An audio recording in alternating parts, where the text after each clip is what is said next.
Magandang araw po. Narito na po ang magiging lagay ng panahon ngayong araw ng Biyernes, October 18, 2024. At bagong low pressure area binabantayan ngayon ng pag-asa na nasa labas ng Philippine Area of Responsibility.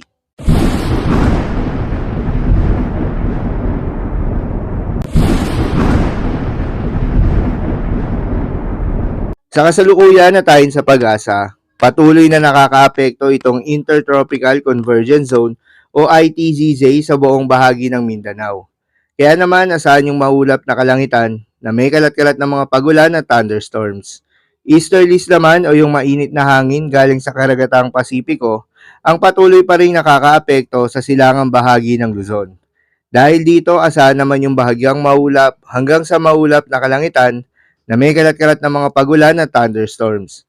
Habang sa nalalabing bahagi ng ating bansa ay patuloy pa rin nakakaapekto itong mga localized thunderstorms. Kaya naman asahan rin yung bahagyang maulap hanggang sa maulap na kalangitan na may kalat-kalat na mga pagulan o thunderstorms. Samantala, isang low pressure area na ang binabantayan ng pag-asa na nasa labas ng Philippine Area of Responsibility. Huli nga itong namataan sa layong 1,885 kilometers east ng Eastern Visayas. Ayon sa pag-asa, mababa pa naman yung tsansa nito na maging bagyo at hindi pa rin inaasahan na papasok ng Philippine Area of Responsibility sa susunod na 24 oras. Wala pa din itong direktang epekto sa anumang bahagi ng ating bansa. Ayon rin sa pag-asa ay may inaasahan pa ng mga sirkulasyon na posibleng mabuo sa loob ng Intertropical Convergence Zone. Para naman sa ating long-range forecast at ipinapakita ng forecast model na ating ginagamit, consistent pa rin ang ipinapakita nito na may sama ng panahon na posibleng mabuo sa may silangang parte ng ating bansa, na posibleng maging bagyo sa susunod na linggo at posible ring pumasok ng Philippine Area of Responsibility. Dalawang senaryo ang posibleng mangyari sa track o tatahakin ng posibleng bagyo.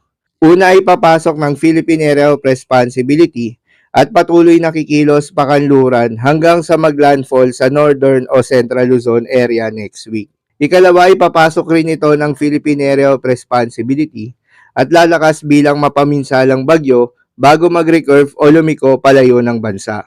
Sa ngayon ay hindi pa tukoy ang talagang dadaanan nito. Kaya naman patuloy lamang magantabay sa mga update na ating ilalabas at ng pag-asa.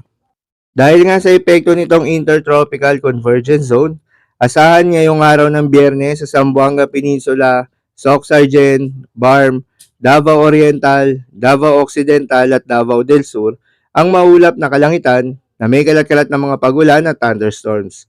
Posible ang mga pagbaha o pagguho ng lupa dahil sa katamtaman hanggang sa kung minsan ay malakas na pagulan. Habang sa Visayas, Palawan at nalalabing bahagi pa ng Mindanao ay asahan naman yung bahagyang maulap hanggang sa maulap na kalangitan na may kalat-kalat na mga pagulan o thunderstorms. Dulot pa rin yan ng Intertropical Convergence Zone. Posible rin na mga pagbaha o pagguho ng lupa during severe thunderstorms. Habang sa Cagayan Valley, Aurora, Quezon at Bicol Region ay asahan naman yung bahagyang maulap hanggang sa maulap na kalangitan na may kalat-kalat na mga pagulan o thunderstorms. Dulot naman yan ng easterlies. Posible rin na mga pagbaha o pagguho ng lupa during severe thunderstorms. Habang sa Metro Manila at nalalabing bahagi pa ng Luzon, ay asahan rin yung bahagyang maulap hanggang sa maulap na kalangitan na may kalat-kalat na mga pagulan o thunderstorms. Dulot naman yan ng mga localized thunderstorms.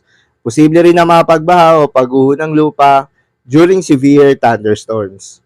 Madalas nabobo mga thunderstorms na ito tuwing hapon o gabi na nagtatagal ng 1 hanggang 2 oras. Kaya naman ingat sa mga posibleng banta ng pagbaha o pagguho ng lupa. Para naman sa lagay ng mga dagat baybayin, ayon sa pag-asa ay walang nakataas na gale warning sa anumang seaboards ng ating bansa. Kaya naman malayang makakapamalaot yung mga kababayan nating mangingisda at yung may mga maliliit na sasakyang pandagat dahil inaasahan yung banayad hanggang sa katamtaman ng mga pag-alon. Ngunit iba yung pag-iingat pa rin, lalo na kung meron tayong offshore thunderstorms activity. Asahan pa rin yung tsansa ng malalakas na hangin at kaakibat nito ang bahagyang pagtaas ng mga alon. So yun lamang po para sa lagay ng panahon ngayong araw ng Biyernes. Keep safe everyone.